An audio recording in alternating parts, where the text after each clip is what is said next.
सबसे पहले बात करेंगे पहली बड़ी खबर की। उत्तर प्रदेश सिपाही भर्ती की पहली पाली की परीक्षा संपन्न हो चुकी है, जबकि दूसरी पाली की परीक्षा शुरू हो गई है। 60,000 पदों पर पुलिस भर्ती के लिए 67 जिलों में परीक्षा केंद्रों पर परीक्षा का आयोजन किया जा रहा है। आज प्रदेश के 67 जिलों के 1,174 परीक्षा केंद्रों पर करीब 9,70,000 अभ्यर्थी सिपाही भर्ती परीक्षा दे रहे हैं। लखनऊ, बिजनौर, रामपुर, बरेली, शामली समेत अन्य जिलों में परीक्षा हो रही है, जहां पुलिस प्रशासन की ओर से सुरक्षा के मद्देनजर व्यापक इंतजाम किए गए हैं। चप्पे चप्पे पर पुलिस फोर्स की तैनाती भी की गई है।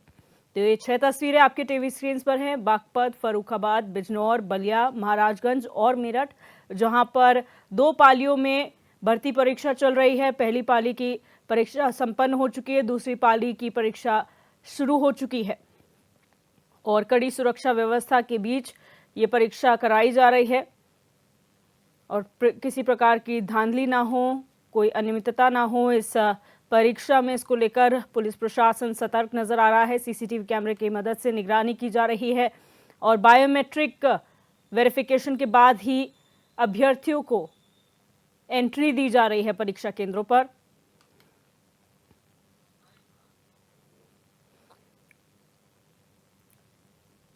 यहाँ पर 67 जिलों में जो है वो पुलिस भर्ती परीक्षा चल रही है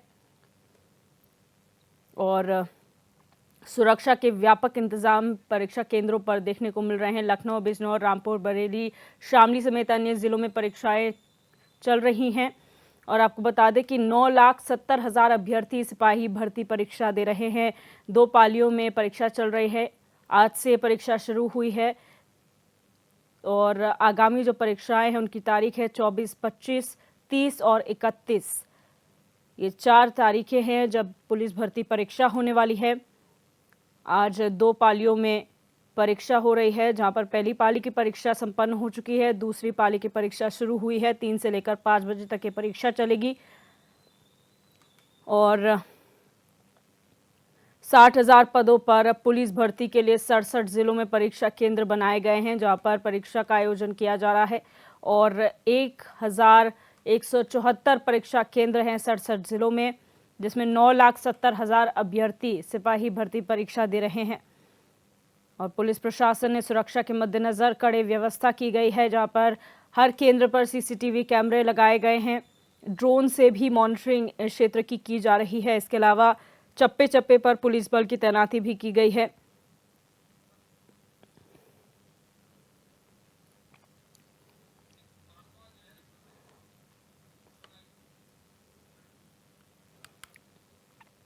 और बदायूं से हमारे संवाददाता रिंकू भारद्वाज हमारे साथ फोन लाइन पर जुड़ चुके हैं। रिंकू, पहली पाली की परीक्षा संपन्न हो चुकी है, दूसरी पाली की परीक्षा शुरू हुई है। किस तरीके से इंतजाम देखने को मिल रहे हैं परीक्षा केंद्रों पर और बदायूं में कितने सेंटर्स हैं? देखिए मैं बता दूं, बदायूं में 16 सेंटरों पर जो है पुलिस भर्ती की परीक्षा संपन्न हुई है और यहाँ पर सुरक्षा व्यवस्था की दृष्टि से पर्याप्त पुलिस बल तैनात किया गया था और वहीं जो परीक्षार्थियों हैं ये इन्हें 3 लेयर में, मतलब 3 लेयर में सुरक्षा व्यवस्था की दृष्टि 3 लेयर में तलाशी अभियान के बाद इन्हें परीक्षा केंद्र में जाने दिया गया और उसके बाद जब परीक्षार्थी बाहर आए तो हम लोगों ने बात भी करने की कोशिश की। जी रिंकू, यहाँ पर पुलिस प्रशासन क्योंकि सतर्क है, सीसीटीवी कैमरे से, ड्रोन से निगरानी रखी जा रही है। चेकिंग के क्या मापदंड रखे गए हैं? किन किन चीजों को प्रतिबंधित सेंटर्स के अंदर किया गया है? देखिए, परीक्षा केंद्र में केवल आधार कार्ड और प्रवेश पत्र, पेन के अलावा अन्य किसी भी चीज को ले जाने पर पूर्णतः प्रतिबंधित था और जो तमाम ऐसे गैजेट थे, जो इलेक्ट्रॉनिक गैजेट थे, उन्हें भी बिल्कुल पूर्ण रूप से प्रतिबंधित कर दिया गया था। जी, क्या अभी किसी प्रकार की अनियमितता की शिकायत किसी भी केंद्र से आई है? अभी तक पहली पाली की जो परीक्षा समाप्त हुई है उसके आधार पर अभी तक तो कहीं से भी 16 सेंटरों से भी कोई भी अनियमितता की शिकायत नहीं आई है। परीक्षा प्रथम पाली की सकुशल संपन्न हुई है। अच्छा, अधिकारियों की अगर बात की जाए, क्या किस तरीके की मॉनिटरिंग अधिकारियों द्वारा की जा रही है? क्योंकि चप्पे चप्पे पर पुलिस कर्मी तैनात किए गए हैं, अधिकारी किस लेवल पर मॉनिटरिंग कर रहे हैं? देखिए मैं बता दूं, जिस प्रकार से पुलिस भर्ती की परीक्षा को लेकर एक मापदंड तैयार किया गया है, यहाँ पर संदिग्ध लोगों पर भी सुरक्षा की दृष्टि से नजर रखी जा रही है, कोई भी अप्रिय घटना ना हो, इसलिए भी पुलिस पर्याप्त मात्रा में तैनात है और सुरक्षा व्यवस्था की दृष्टि से जो सेंटर है उनके आसपास भी पुलिस पर्याप्त संख्या तैनात है। अच्छा, जो नकलखोर हैं वो सेंटर तक ना पहुंच पाए, सेंटर के आसपास के क्षेत्र जो हैं वहां किस तरीके से निगरानी रखी जा रही है, क्योंकि आवाजाही वहां से हो रही है?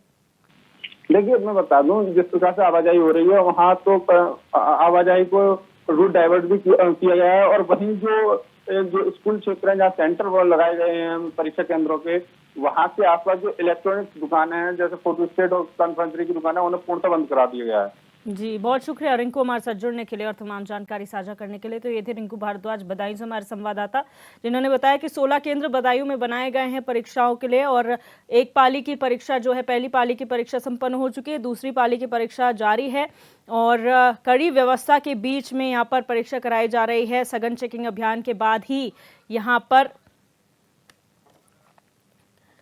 जो है छात्रों को अंदर जाने दिया जा रहा है। और आगरा से संदीप सागर हमारे संवाददाता हमारे साथ जुड़ चुके हैं। संदीप, जानकारी चाहेंगे आगरा में किस तरीके की व्यवस्थाएं देखने को मिल रही हैं, केंद्रों पर परीक्षाएं किस तरह से संपन्न हो रही हैं?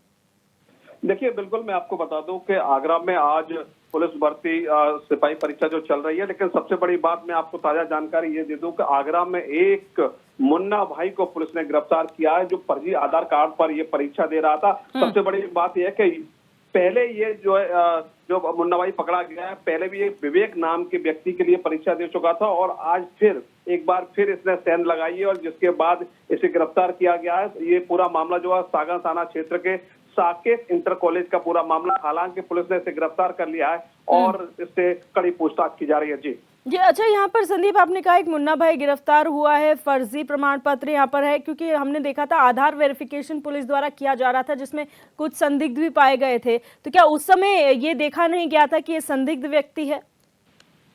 बिल्कुल, देखिए बड़ी हैरानी की बात है क्योंकि बताया जा रहा है कि इसने जो आधार कार्ड था वो इसने फर्जी रूप से तैयार किया था, विवेक नाम से इसने ये आधार कार्ड तैयार किया था और उसके बाद इसने जो सेंध लगा ली और ये अंदर प्रवेश कर गया था। लेकिन बाद में जब छानबीन की गई तब ये जाकर मामला पकड़ में आया, जिसके बाद जो है पुलिस ने इसे गिरफ्तार किया। सबसे बड़ी बात यह है कि इस बार एआई का भी प्रयोग किया जा रहा है, आर्टिफिशियल इंटेलिजेंस का भी प्रयोग किया जा रहा है। उसके बावजूद भी इसने जो है परीक्षा में सेंध लगाने की पूरी कोशिश कर ली थी। लेकिन अब सबसे बड़ी बात यह है कि जिस तरह से इसे पकड़ा गया और पकड़ने के बाद पुलिस इससे पूछताछ कर रही है कि आखिर इसकी मंशा क्या थी, किस तरह किसके लिए ये परीक्षा दे रहा था। विवेक इसका नाम बताया जा रहा है, पहले भी विवेक के नाम से ये दे चुका था, लेकिन इस बार ये बताया जा रहा है कि विशाल नाम से ये परीक्षा दे रहा था और जो आधार कार्ड था इसने जो है पूर्ण रूप से जो है फर्जी तैयार किया गया था।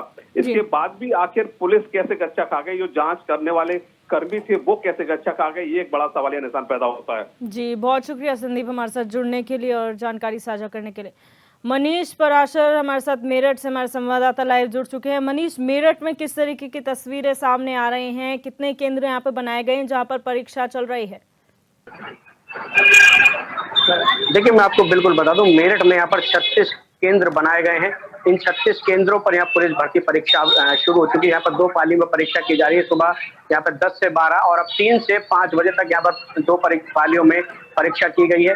यहाँ पर जो 36 केंद्र बनाए गए हैं उन पर एसटीएफ और पुलिस पूरी निगरानी रखे हुए हैं। तमाम जो यहाँ पर 1000 नकलची थे उनका भी यहाँ पर नंबर सर्विस लांच पर लगाए गए हैं और जो तमाम पुलिसकर्मी है 3 लेयर में यहाँ पर पूरा सुरक्षा घेरा बनाया गया है। तो 3 लेयर सुरक्षा के अंदर यहाँ पर पुलिस भर्ती सुरक्षा परीक्षा यहाँ पर की जा रही है। जो परीक्षा के जो रूम है, जो कक्षाएं बनी हुई हैं, वहां पर 1000 कक्षाओं में सीसीटीवी कैमरे वगैरह सब कुछ लगाए गए हैं। पुलिस ने जो बैरिकेडिंग भी यहाँ पर की हुई है, यातायात पुलिस भी यहाँ पर व्यवस्था को सुचारू करने के लिए सड़क पर दिखाई दे रही है। उनका साफ तौर पर कहना है कि कहीं पर भी जाम की व्यवस्था अगर देखने को मिलती है तो जाम को तुरंत खुलवाया जाएगा। तो वहीं यहाँ पर जो पुलिस भर्ती परीक्षा है उसकी आज यहाँ पर लिखित परीक्षा है, जिसमें यहाँ पर पूरे प्रदेश से हम बात करें तो 48 लाख से ज्यादा अभ्यर्थी इसमें शामिल हो रहे हैं। तो मेरठ की हम बात करें तो यहाँ पर लगभग आसपास बिहार से और तमाम जगह से यहाँ पर अभ्यर्थी पहुंचे हैं। 15,000 से ज्यादा अभ्यर्थी आज मेरठ में यहाँ पर परीक्षा देने के लिए पहुंचे। यहाँ पर ये परीक्षा जो है 2 पालियों में होनी है।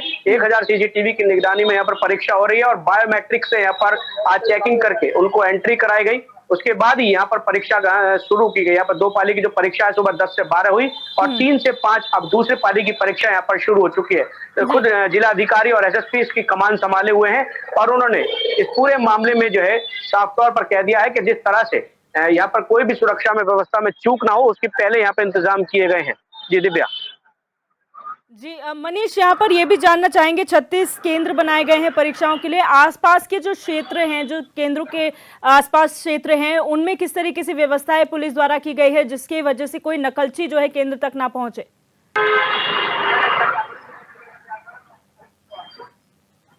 मनीष, आप सुन पा रहे हैं मुझे?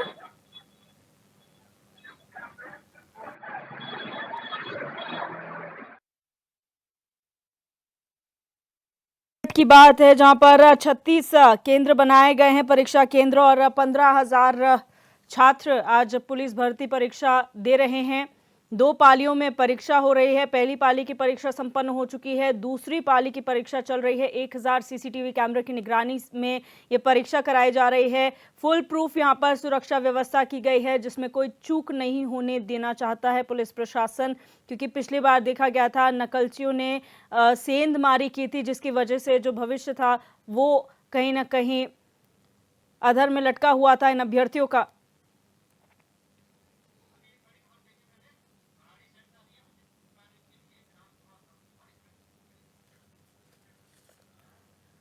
और इसी बीच एक बड़ी खबर आ रही है भराड़ीसैंण से, जहां पर अनिश्चितकाल के लिए विधानसभा की कार्रवाई को स्थगित कर दिया गया है। ये बड़ी खबर आपको बता रहे हैं गैरसैंण के भराड़ीसैंण से, जहां पर अनिश्चितकाल के लिए सदन को स्थगित कर दिया गया है। 3 दिन चला ये विधानसभा का सत्र। ये बड़ी खबर आपको बता रहे हैं। कई अहम विधेयक इस सत्र के दौरान पारित किए गए हैं। वहीं आपको बता दें कि आखिरी दिन आपदा पर विपक्ष ने वॉकआउट कर दिया। और भराड़ीसैंण से बड़ी खबर आपको बता रहे हैं, जहां अनिश्चितकाल के लिए सदन की कार्रवाई को स्थगित कर दिया गया है, जहां पर 3 दिन ये विधानसभा का मॉनसून सत्र भराड़ीसैंण में चला और आज अनिश्चितकाल के लिए स्थगित कर दिया गया है। कई अहम विधेयक इस सत्र में पारित हुए। हालांकि विपक्ष ने आपदा का मुद्दा 310 नियम के तहत उठाने की मांग की थी, लेकिन जब ये मामला उठा, इस पर चर्चा हुई, तो विपक्ष ने वॉकआउट कर दिया। और हमारे संवाददाता अरुण सैनी हमारे साथ फोन लाइन पर जुड़ चुके हैं ज्यादा जानकारी के लिए। अरुण, अनिश्चितकाल के लिए सदन की कार्रवाई को स्थगित कर दिया गया है, आज आखिरी दिन, क्या कुछ सदन के अंदर देखने को मिला?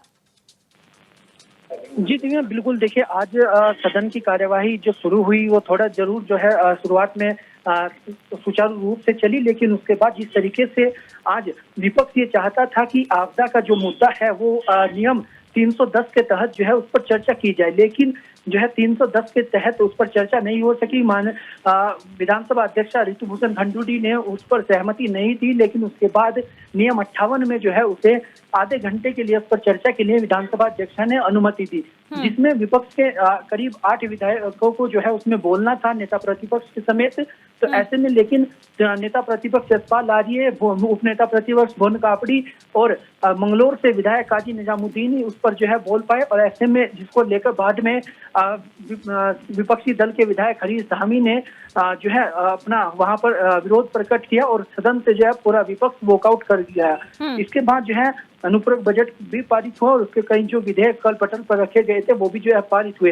तो इस तरीके से जो है ये पूरी कार्यवाही आज की रही है। ओवरऑल अगर पूरे विधानसभा मानसून सत्र को देखा जाए तो इसमें करीब 11 से 12 जो है विधेयक पास हुए हैं। अनुपूरक बजट जो है 5013 करोड़ का वो पास हुआ है, और इसी के साथ साथ जो है कानून व्यवस्था को लेकर, महिला अपराध को लेकर, शिक्षा स्वास्थ्य को लेकर चर्चा हुई है। आपदा को लेकर विपक्ष चाहता था कि लंबी चर्चा हो, एक विस्तार से जो है चर्चा आपदा के मुद्दे पर हो, लेकिन आपदा के मुद्दे पर विस्तार से चर्चा नहीं हो पाई। मात्र आधे घंटे का समय जो है वो दिया गया, जिसको लेकर विपक्ष ने सदन से आज वॉकआउट भी किया और उसके बाद जो है सदन को अब अनिश्चित काल के लिए वो स्थगित कर दिया गया है। जी, बहुत शुक्रिया अरुण हमारे साथ जुड़ने के लिए और जानकारी साझा करने के लिए।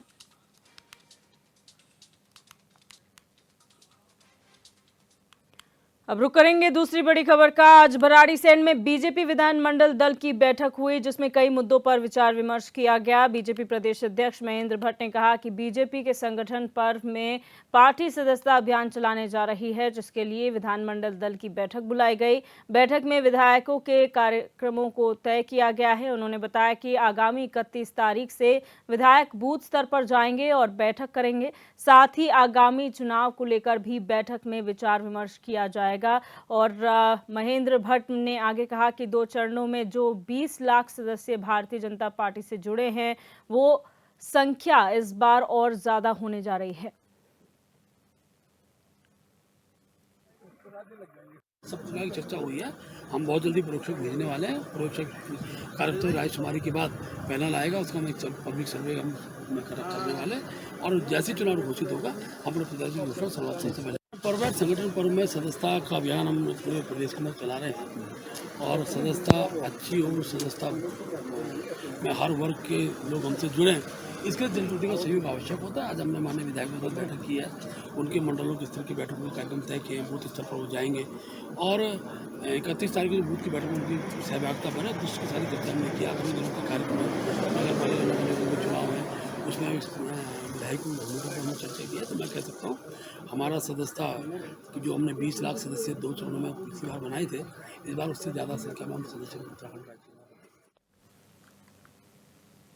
और अरुण सैनी हमारे संवाददाता हमारे साथ फोन लाइन पर जुड़ चुके हैं। अरुण, आज भराड़ीसैंण में आपको बता दें कि यहाँ पर जो विधानमंडल दल की जो बैठक हुई थी, क्या कुछ उसमें चर्चा का विषय रहे और किस तरीके से निर्देश यहाँ पर दिए गए बैठक में? जी दिव्या, बिल्कुल देखिए, विधानसभा में भराड़ीसैंण में जो है भाजपा विधानमंडल दल की बैठक हुई, जिसमें कि आगामी कार्यक्रमों जो भारतीय जनता पार्टी के रहने वाले हैं उसको लेकर चर्चा की गई और अन्य जो भारतीय जनता पार्टी के आगामी कार्यक्रम है उसको लेकर भी जो है दिशा निर्देश जो है यहाँ से सभी विधायकों को दिए गए। इसी के साथ साथ भारतीय जनता पार्टी का राष्ट्रीय महापर्व जो है वो संगठन पर्व चलने जा रहा है, जिसमें कि भारतीय जनता पार्टी सदस्यता अभियान बड़े स्तर पर चलाएगी, जिसमें कि पिछले 2 चरणों में भारतीय जनता पार्टी ने करीब 20 लाख विपक्षी दलों के नेताओं और कार्यकर्ताओं को जो है अपनी पार्टी में सदस्यता दी है। इस बार जो है ये माना जा रहा है, महेंद्र भट्ट प्रदेश अध्यक्ष के द्वारा कहा गया कि ये जो सदस्यता अभियान है वो और भी व्यापक स्तर पर चलेगा। इसी के साथ साथ केदारनाथ उपचुनाव भी होना है, नगर निकाय चुनाव होने हैं, नगर पालिका के चुनाव होंगे, पंचायत चुनाव होने हैं। इसको लेकर भी तैयारियां भाजपा ने संगठन स्तर पर शुरू कर दी है और विधायकों को जो है उनके कार्यक्रम भी निर्धारित किए हैं, कहां कहां पर उनकी ड्यूटी लगनी है, किस बूथ स्तर पर जो है वो बैठक करेंगे, बैठकों में जो है आगे तैयारी करेंगे कि किस तरीके से चुनाव में जाना है। और ऐसे में जो नगर निगम के चुनाव होंगे उसको लेकर भारतीय जनता पार्टी ने पूरी कमर जो है वो कस ली है और आगामी जो कार्यक्रम है उसको लेकर पूरी तैयारियां भारतीय जनता पार्टी की तरफ से वो लगातार जारी है। जी अरुण, बहुत शुक्रिया हमारे साथ जुड़ने के लिए और जानकारी साझा करने के लिए। हमारे साथ भारतीय जनता पार्टी के प्रवक्ता सचिन गुप्ता भी हमारे साथ फोन लाइन पर जुड़ चुके हैं। सचिन जी, बहुत स्वागत है आपका HNN 24/7 में। तो बिल्कुल भाई सुन जाएंगे। सचिन जी, आप सुन पा रहे हैं मुझे? जी सचिन जी, जो विधानमंडल दल की बैठक हुई है भराड़ीसैंण में, क्या कुछ उसमें निर्देश दिए गए हैं और क्या कार्यक्रम तय किए गए हैं?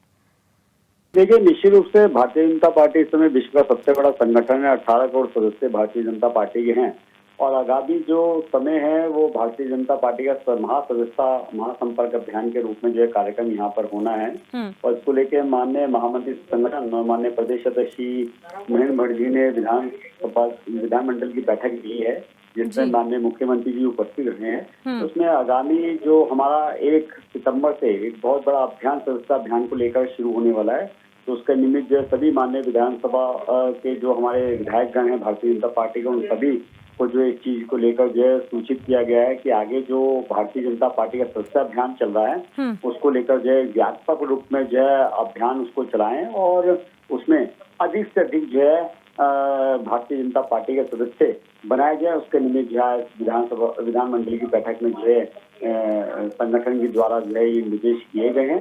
तो निश्चित रूप से जो है आगामी जो समय रहेगा उसमें भारतीय जनता पार्टी का अधिक सदस्य बने, उसको लेकर जो है इस बैठक में सभी विधायक गणों को कहा गया है। जी बहुत शुक्रिया सचिन जी हमारे साथ जुड़ने के लिए और अपनी बात रखने के लिए।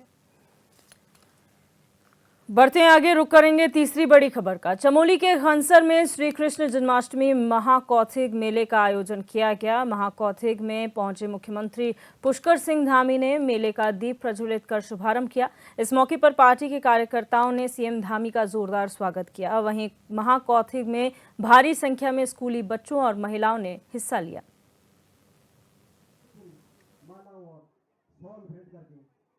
माईथान हो गया, यहाँ आयोजित होने वाला ये मेला, ये कृष्ण महोत्सव हमारी संस्कृति का एक प्रमुख मेला है। इस पावन अवसर पर हम सभी के लिए आध्यात्मिक, सांस्कृतिक और सामाजिक जो समरसता है उसका भी प्रतीक है ये महोत्सव। और भगवान श्री कृष्ण की लीलाएं और उनके उपदेश सदियों से हमें धर्म, कर्म और ज्ञान के मार्ग पर चलने की प्रेरणा देते रहे हैं। भगवान ने महाभारत में भी जो भगवान के मुख से निकली गीता, वो आने वाले समय में किस प्रकार का व्यक्ति का जीवन होना चाहिए, कैसे उसको धर्म का पालन करना चाहिए, जो अपने साथ अच्छा नहीं लगता उस प्रकार का बर्ताव किसी भी दूसरे के साथ नहीं करना चाहिए। ये सारी लीलाएं भगवान श्री कृष्ण ने आने वाले युवाओं के लिए अपने मुख से, श्रीमुख से सारे लोगों के लिए एक संदेश दिया। श्रद्धा, आस्था और विश्वास से परिपूर्ण इस पर्व का मानव जीवन में भी हजारों वर्षों से विशेष महत्व रहा है।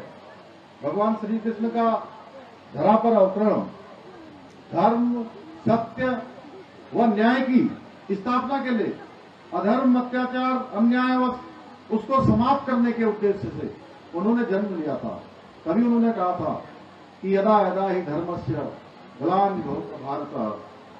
भाइयों बहनों, जब जब धर्म की हानि हुई तब तक भगवान श्री कृष्ण ने विभिन्न अवतारों में जन्म लिया और उसकी रक्षा के लिए, अधर्म के नाश के लिए उन्होंने जन्म लेकर गीता में भी यही बात कही कि यदा यदा इस धर्मस्य ग्लानिर्भवति भारत। गीता में दिए गए उनके जो अमूल्य संदेश हैं वो आज भी हम सबको दिशा देने का काम करते हैं। हम सबके मानव जीवन को कहीं न कहीं आगे बढ़ाने का काम करते हैं।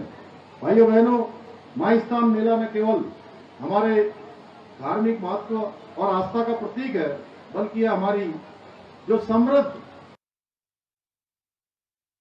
ये उत्सव है, क्योंकि इन मेलों के माध्यम से हम अपनी संस्कृति को, अपनी विरासत को आने वाली पीढ़ियों को भी सिखाने का काम करते हैं, पीढ़ी दर पीढ़ी उसको आगे बढ़ाने का काम करते हैं। यह मेला हमारी लोक संस्कृति, कला, संगीत और अनेक परंपराओं को अपने में संजोए हुए है, जो नई पीढ़ी को भी इससे जोड़ने का कार्य करता है। इस मेले के माध्यम से हम अपने स्थानीय कलाकारों को भी, कारीगरों को भी प्रोत्साहन देते हैं और उनकी कला और हुनर को भी एक नया मंच मिलता है। हमारे बच्चे भी श्री कृष्ण जन्माष्टमी के अवसर पर यहाँ पर शानदार कार्यक्रम करते हैं, उनको भी यहाँ पर सीखने का अवसर मिलता है। वो अभिनय करते हैं, उनके व्यक्तित्व का विकास होता है। जैसे अभी भाई अनिल लोटियाल जी बता रहे थे कि हमारी बहनें गढ़वाली भाषा में रामलीला का यहाँ पर आयोजन करती हैं। ये अपने आप में हमारी जो समृद्ध हमारी संस्कृति है, हमारी सांस्कृतिक धरोहर है, उस धरोहर को आगे बढ़ाने का काम कर रही है। मैं उन बहनों को भी बहुत बधाई देना चाहता हूं। मैं विशेष रूप से इस आयोजन से जुड़े हुए सभी लोगों का दिल से धन्यवाद करना चाहता हूं, जिनके अथक प्रयासों से यह मेला हर वर्ष सफलतापूर्वक यहाँ पर संपन्न होता है। आपकी मेहनत, जैसा पंडित जी के बारे में बताया, अभी नेगी जी के बारे में बताया कि आप सब लोग मेले का संयोजन यहाँ पर करते हैं। हमारे वीरेंद्र सिंह रावत जी हैं, नेगी जी हैं, सारे लोग मिलकर यहाँ पर, और आप सब लोग इसमें सहयोग करते हैं। सबके संयोजन से मिलजुल कर ये मेला सफल होता है। आपकी मेहनत और समर्पण के बिना इस प्रकार का कार्य संभव नहीं होता है। भाइयों बहनों, हमारी सरकार प्रदेश के सर्वांगीण विकास के लिए प्रतिबद्ध है। पर्यटन और सांस्कृतिक आयोजनों को बढ़ावा देकर हम न केवल अपनी संस्कृति को सुरक्षित कर रहे हैं, बल्कि जो हमारी स्थानीय अर्थव्यवस्था है उसको भी सदृढ़ बना रहे हैं। मैं आप सबको आश्वासन देता हूं कि भविष्य में भी ऐसे आयोजनों को और अधिक व्यापक और आकर्षक बनाने के लिए सभी आवश्यक प्रयास किए जाएंगे। मैं अपनी मातृशक्ति से भी कहना चाहता हूं कि मैं जहां भी जाता हूं, जिस कार्यक्रम में भी जाता हूं, पूरे 13 के 13 जनपदों में जब हमारी महिलाओं के नारी शक्ति बंधन के उत्सव हमने आयोजित किए, वहां पर मैं जिले के प्रमुख केंद्रों पर गया और एक सभी स्वयं सहायता समूह की बहन है, आजीविका मिशन से जुड़ी हुई बहन है। जिस प्रकार से उन्होंने अपने उत्पादों को बनाया है, एक से एक अच्छे उत्पाद बना रही हैं। सिलाई के क्षेत्र में, कढ़ाई के क्षेत्र में, या कोई खाने के सामान हो, मड़वा, कोदवा, झिगोरा, या जो हमारे यहाँ के होने वाले उत्पाद हैं, उन उत्पादों से आज एक से एक अच्छे खाने के सामान बना रही हैं, खिलौने बना रही हैं, और इतने अच्छे बना रही हैं, इतनी अच्छी पैकेजिंग हो रही है उसकी। हमारे यहाँ के आज सभी प्रकार की दालें, जिनको 27 दालों को आज जीआई टैग में आज हमको जो है उनका चयन हो चुका है, और पूरे विश्व भर में आज उनकी मांग बढ़ रही है। इसलिए मैं अपनी बहनों से कहना चाहता हूं कि उनको इस दिशा में जो कदम उन्होंने बढ़ाया है, वो इस बात का परिचायक है कि हमारी बहनें, हमारी महिलाएं, उनको अगर अवसर मिले तो किसी भी क्षेत्र में पीछे नहीं है। ये हमने साक्षात रूप से देख लिया है कि उनके उत्पाद आज बड़ी बड़ी मल्टीनेशनल कंपनियों को भी फेल कर रहे हैं।